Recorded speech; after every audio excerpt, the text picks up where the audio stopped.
So I'll just launch into it. Bear with me, this is my first time doing a PowerPoint presentation.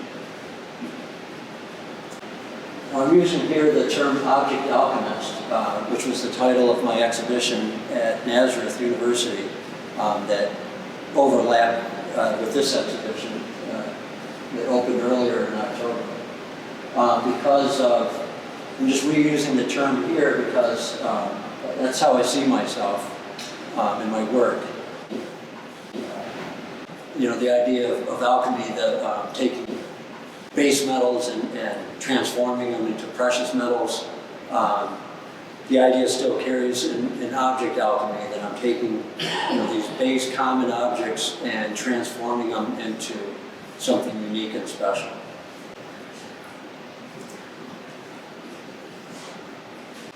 And to me, art is a work of magic. First it happens between the artist and their artwork, and then that magic continues between the artwork and the viewer. I'm not going to be going back that far to my beginnings, but I just threw that in there. So I began pursuing art 50 years ago this past summer.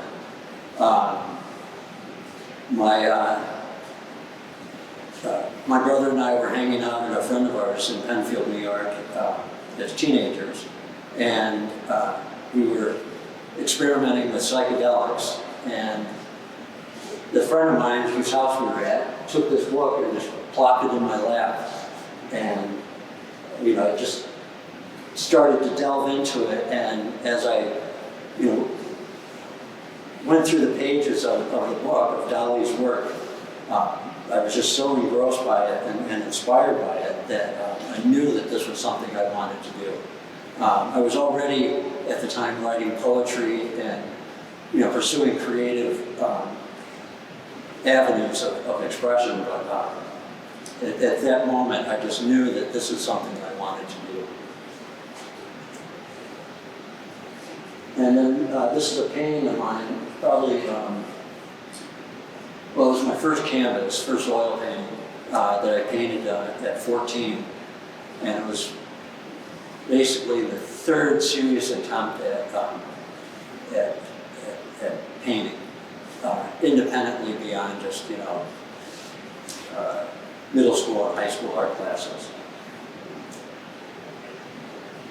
And then this was a painting that, by the time.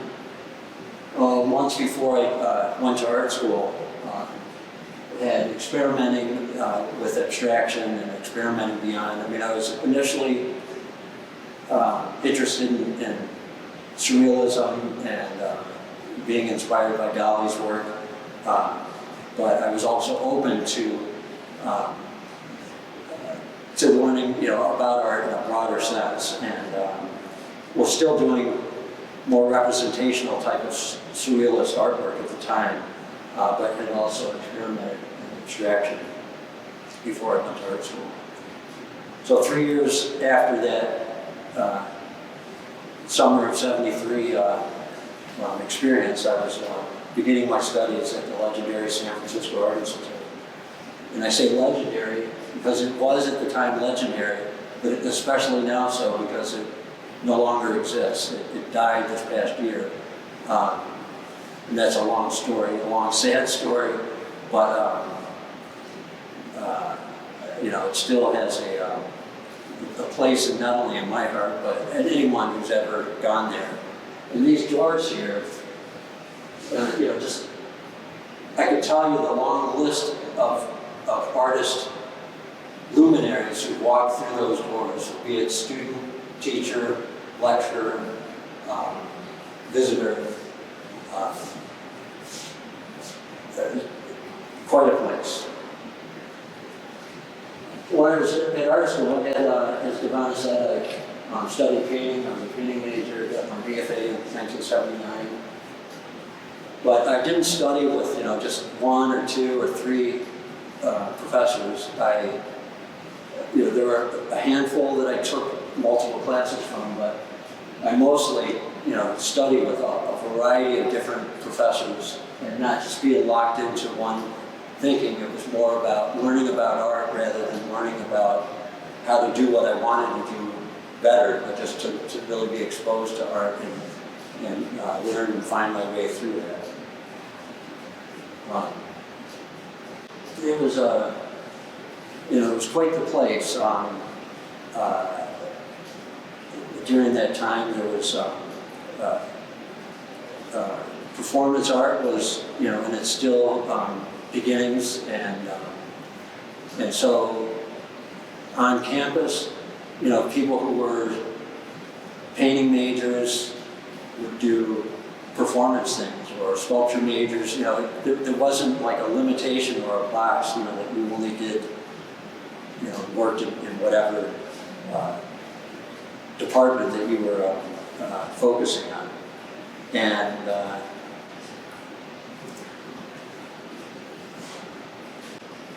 this is from, I applied to graduate school there, and was a part of my presentation for my application. And as you can see, I was beginning to use collected objects in my work. And so I arrived here in 1976, fall of 76, and took that first sculpture class in the spring of 77, so in my first year there. And things really started to shift and change in terms of, what I was thinking about art, and not just being two-dimensional, but, I started to use collected objects, and just started to, widen my parameters. I attended the Rauschenberg had his first major retrospective at the time at the San Francisco Museum of Modern Art, and seeing his combines, not just in a book or in a slide presentation in art history, just was, awe-inspiring. And it really, totally changed the way that I thought about my artwork. And that was graduation day. It was my final performance. I didn't include the image of the ceremony where you can see the backside, but on the backside, in this kind of yellow outline in black, I had a yellow rectangle with a black outline on my back. And I had my dad paint it for me because I couldn't reach it there to paint it. We were at they were staying at the Holiday Inn down in Fisherman's Wharf, which is just blocks away from the school. And my mom had walked ahead to find seats, and I was in the bathroom, and I was getting ready and painting, and I was like, "Hey, Dad, I want to have this thing on my back, but I can't reach it. Will you paint it for me?"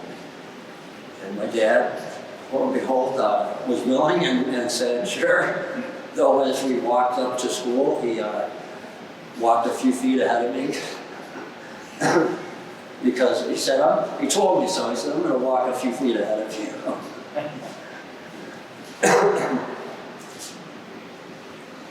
So, when I got to Rochester and began a family, I quit doing my artwork when I turned down grad school. And about 8 years of not doing my work, I trained as a sign language interpreter at MTID and began working as an interpreter. One of my assignments was interpreting for a class out at Rockport for Bill Stewart, for a student in his class. And I didn't know him at the time, but that was my first meeting of him. And one day he was showing slides of his work, and just as soon as I saw his work, I don't know if you're familiar with Bill Stewart's ceramic work, but I immediately recognized the funk influence in his work. And after the class, on the side I talked to him and told him where I went to school and a little bit of my background. And he knew exactly, immediately he knew when I mentioned some of the professors that I studied with, because he had been, when he was in graduate school, had been exposed to a workshop from ceramic artists from out west, and he got exposed to funk ceramics. And so meeting him, and because of his work and how I felt it connected to my experiences out west in San Francisco, really started to work inside of me to be interested to start pursuing my art again. And when I did this piece, which was a few years into having done so, drawing and then painting and then starting to do 3D work again, or hybrids of them. This piece is called Testament, and where it has my handprint in there. And the piece was kind of a magic sigil of, in that, I have a written message in here that I no longer know what it means, what it said. It's buried into my subconscious. But it was about making a recommitment, a personal recommitment to my artwork. And the piece now is in Germany. I gave it to a friend of mine in Germany and took it there. It's in Hamburg, Germany now. This piece is a piece that I did at Schweinfurth Art Center, which is now Rochester Contemporary Art Center. But when they were in the Village Gate, and this was in the Dick Storms gallery there, where I filled the floor with 4 inches of topsoil. And this large form is made out of burlap and stuffed with mulching leaves. And then these are closet rod sticks that are cut partly and then snap them off to be kind of jagged ends.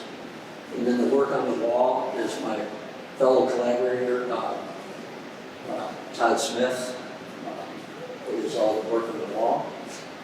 And the piece, the exhibition that it was in was called Process, and so it was being worked on over a 6-week period that people could come back and see. This is only what it looked like at the end, like we had a closing party.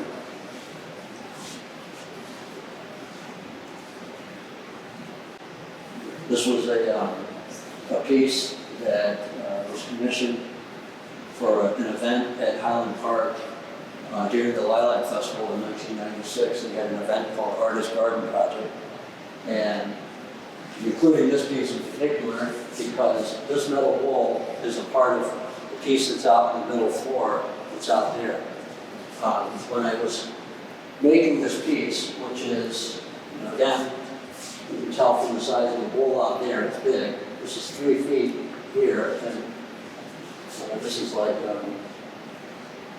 about 17 feet long.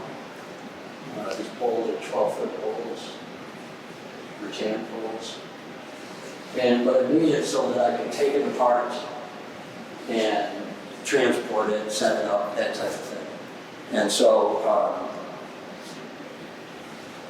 while I was making it, I realized that I wanted to be able to reuse it to make other works out of it, instead of all that got invested into this, to just have it sit in storage was not a good idea. So I wanted to be able to reuse it. And so over time, I reinvented it with other parts, and this was one of them. The first piece that was at the park was called Uproot, that was labeled there, and this piece was called Strap On.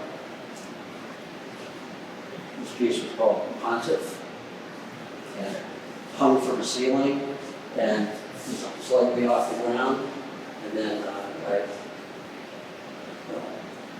this bowl has these, let's see, there.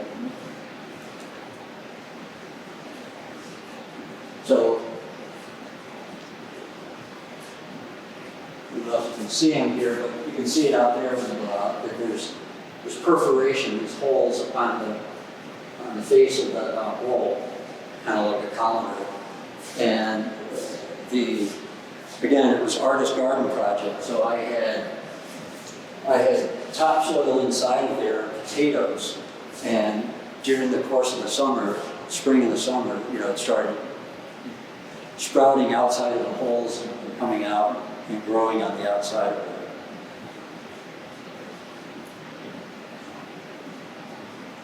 And so with this piece, Pontiff, inside before bolting on the lid, I put incense in there and lit it, like some frankincense. And then showed it at both a member show at Hallwalls in Buffalo and a member show, an exhibition that I was in at Pyramid. And it actually showed the previous piece, the previous form of it, and Pontiff, where I changed them about halfway through the exhibition. Showed one and then showed the other. But then when I had it for the opening, pushed it so it would be swinging, and the smoke, the incense was wafting out of it.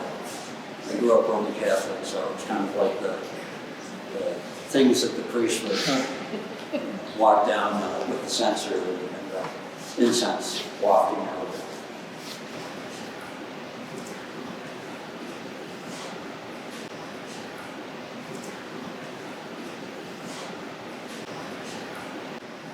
There's another variant piece of the metal wall that I showed at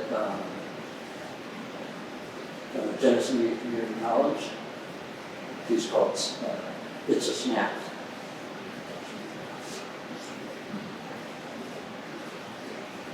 And then there's another one. I had an exhibition at Buffalo Art Studio in 2019, and I created another version for it. I thought it was going to be the last. This was the sixth one, and I thought it was going to be the last one. This piece was called Tail End, and well, it wasn't. The last one's in here, called Charmed. Another book that I came across, stumbled across the sculptor Lawrence Vane, and this book about his work, Machines of the Mind. And there was just something in particular, beyond just his actual work, that he talked about. He received the Rome Prize that he applied to after art school, and it was to study over in Rome. And there he met this guy, Calvin Albert, who,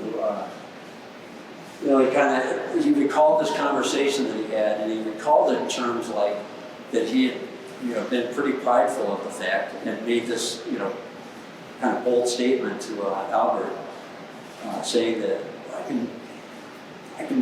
kind of come to this point where I can make anything I can imagine. And Albert's response to him was, what he wanted to do was get to the point of making things you can imagine.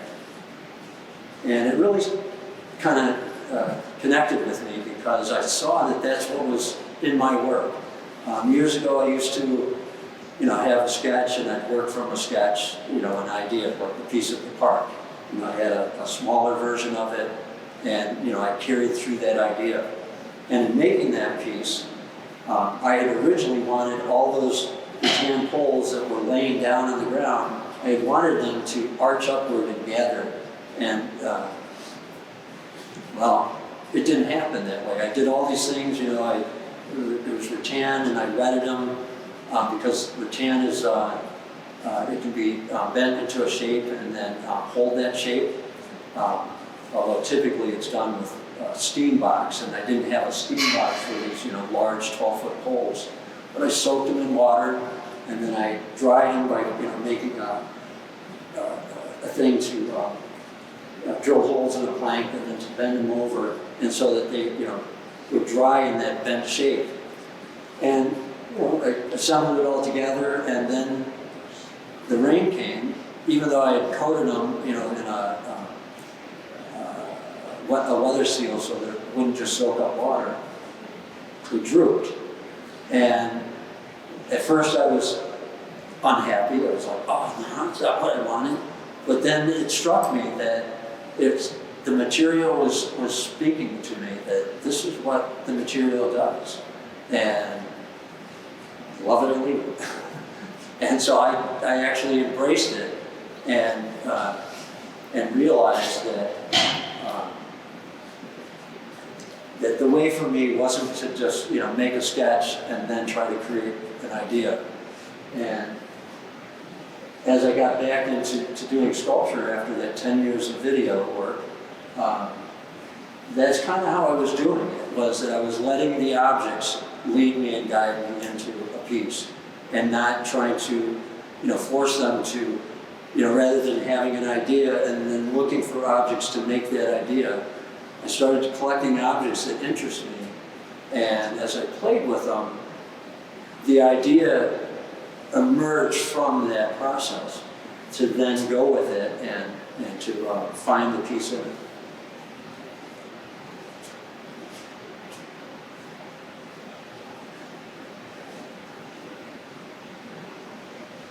So I see objects as building blocks to make something else. When I'm collecting them, I'm seeing the potential that they'll be as a part of something else, and not just for what they are as an object. We're building form and shape. The lines, the shape of the vase or the bowl or the whatever object is creating, as I put them together, is building the form and shape of something else. For building color and tone, I collect objects, that there are colors in them, and the variations of the materiality that provide the tone to the work. And for building texture and sensation, for building mood and mystique.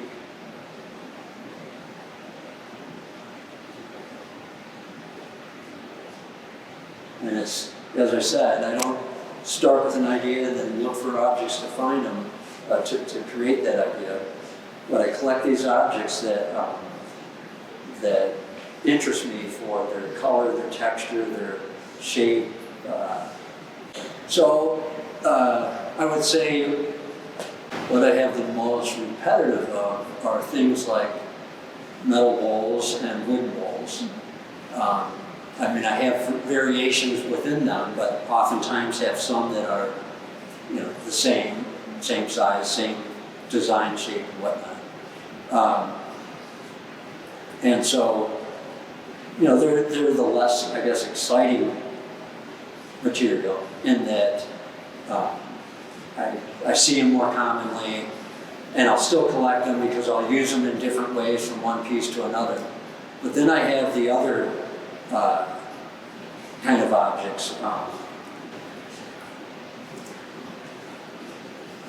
So there are certain objects that will strike me more than others.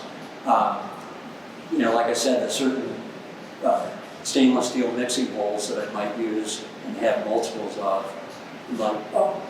There's another one of those, and I could use them, and that's useful. I've used them before, and they'll be useful in other ways, and I'll collect them. But when I come across something like that, it's like, what? Oh, yeah, I could use that. Now this piece is called roughhousing. And, again, playing on that, any number of things that might be thought of and associated when you think of roughhousing. I grew up I have two brothers, that term, Dad saying, "Stop the roughhousing," so from that to literally, the housing of something being rough, what surrounds something, like a casing is referred to as a housing. And to where, other, people might look at the completed object, the completed sculpture, and it might suggest other things to them, there's a lot of sexual innuendo in a lot of my pieces. And so, again, it just combining that and with the title, you know, allows for, you know, there's no, this is what it means kind of thing. You know, it allows for interpretations, because what's important to me, like I said at the beginning, you know, I see art as a work of magic. It happens between the artist and the artwork, and then it happens between the artwork and the viewer. And I trust the viewer and the human tendency to want to understand things, situations, objects, people, whatever, and we create these internal stories to understand those things. And that's what I want the viewer and trust the viewer to do with my work, you know, to experience it in what it relates to them personally. I mean, in that there's common day objects that, you know, you might recognize and have a sense of familiarity, but yet it's different, and, you know, it's new, there's something that's unexpected. It's off script. All right.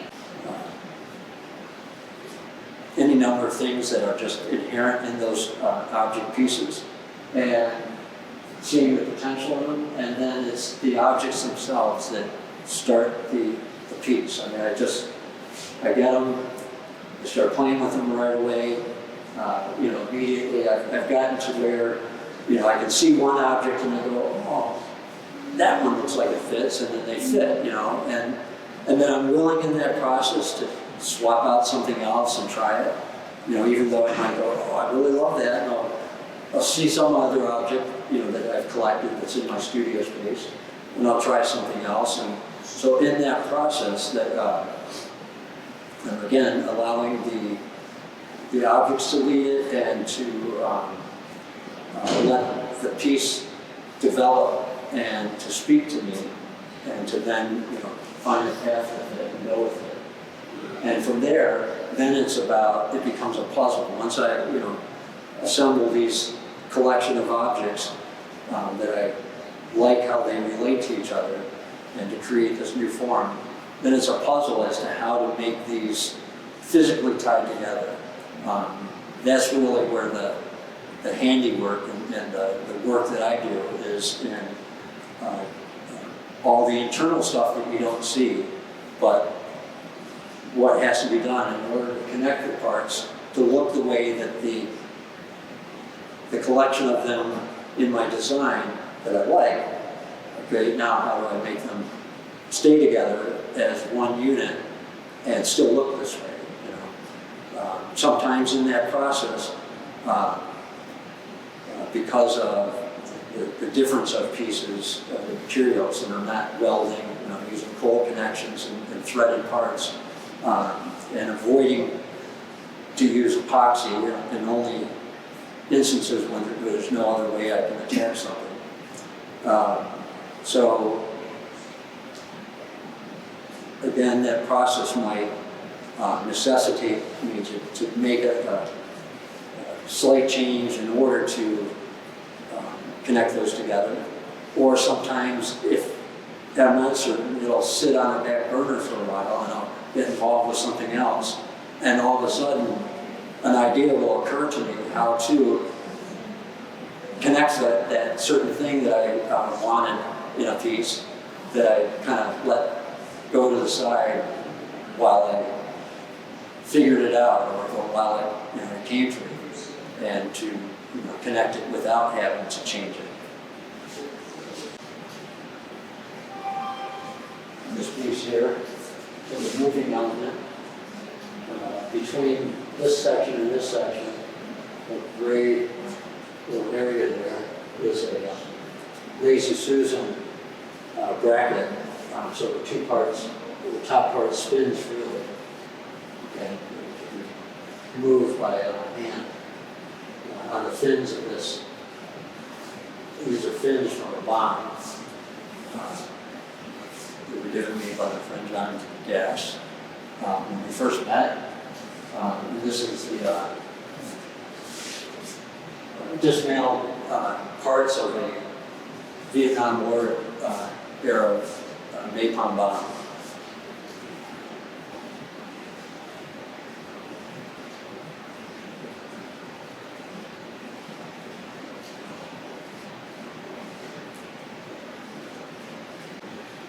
both in the titles that I use in my work, which are often expressions from language, idioms in language. But as a career of 30 years as an interpreter, I found myself quite often having to interpret, certain concepts that just don't translate from one language to the next, which are idioms in language. And, so that always became kind of like a personal, I don't know if really pet peeve, but just, that I kind of gave thought to that as in, beyond just the moment of being faced with it when I'm interpreting. And it's not just the, real obvious common ones, more exaggerated, like raining cats and dogs, where obviously it's not cats and dogs falling out of the sky, and in terms of signing, you're signing like, it's just really strong rain. But, there are other expressions in our language that are less, flamboyant or less obviously a play on the language that we kind of take for granted, but yet aren't the literal meaning of how a word is used. So, that whole process that internally has to go on with an interpreter, figured into my work, if nothing else, subconsciously kind of coming out into it, to where, I'm just seeing different relationships with objects that may not be related to each other at all, but that come together to create something that can't be expressed because there's no word for it, or there's no equivalent to relate it other than just seeing it visually.